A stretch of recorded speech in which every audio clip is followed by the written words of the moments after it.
Today's electric dance music events, known as raves, was sparked in London in the late 1950s. Back then, they referred it to bohemian-style parties that were attended by Britain's young, hip population who partied hard. 1960s New York labeled wild parties as raves, and while ravers soon after took a break to experiment with the 60s hippie era, they reappeared in the late 1980s with the psychedelic house party movement. While it was the house party movement that brought about today's raves, it was the acid house party movement that really sparked the public. With this new movement, the first modern raves were wildly born. As raves moved from warehouse to warehouse, and eventually from club to club, this world of adventure became quickly relabeled as mainstream by the new youth. This revolution of sex, drugs, and electronica gave us what 2012 ravers worship today: electric dance music. Electric dance music is a very diverse and well-known genre around the world. It is an umbrella term covering an array of many subgenres within itself, such as dubstep, electro, trance, house, and other various subgenres. Stepping into a rave can be like stepping into another universe, one with good vibes and beats unlike any other. These beats have ear-crushing bass with subwoofers that have been designed for dubstep in a system that peaks at 100,000 watts of soul-shattering bass.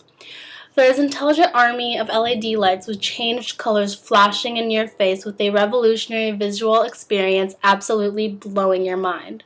Prepare yourselves for an epic journey that will surely be remembered. Becca, an anonymous source who has been attending raves for a while now, said, "I was standing in the middle of the crowd and taking note of everyone and everything around me. All I could feel was bliss and euphoria. I started to smile and feel like the world was whole again. I began to let go of all my stress and worry. I felt completely happy. The song was at its peak, and when it dropped, everyone around me, including myself, started dancing and going crazy. That's when I literally started tearing up, because I've never felt anything better in my life. It was all so beautiful."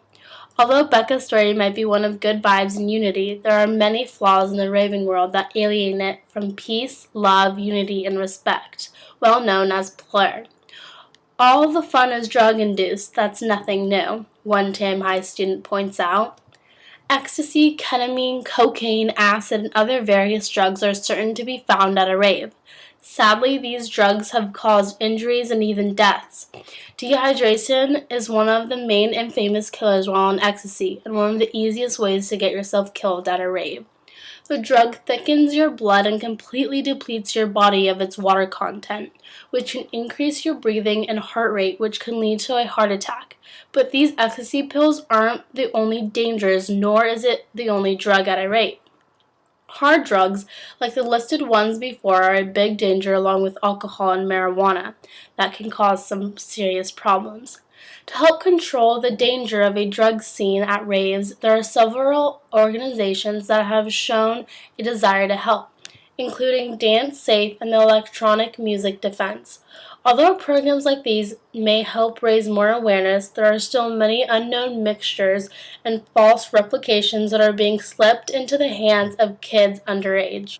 With all these drugs looming around the room, transforming people's personalities and atmosphere for the better or for the worse, there also comes a threatening possibility of injury or death. In one incident, a 15-year-old girl died of a suspected drug overdose after attending a rave at the Los Angeles Memorial Coliseum that had minimum age requirement of 16. The girl was one of 2 rave attendees who were in critical condition after the 14th annual Electric Daisy Carnival. Tragedies like these ruin experiences for everyone and are a major factor of why people wonder if drugs, not music, are why people rave these days. Aside from the dark side of raving, there is no denying that EDM has been on a rapid rise to glory. According to Alan Scott, a vice president at Berkeley-based concert promoters, Another Planet Entertainment said, "I certainly haven't seen anything like this in the last 15 to 20 years. The scene has completely erupted." Electric dance music may not be the most popular genre in pop music now, but it's certainly the fastest growing, say Scott and others in the concert business. 5 years ago, you could count the number of electric dance shows we did on one hand. This year, we will do 7 or 8 at the Bill Graham Civic Auditorium alone.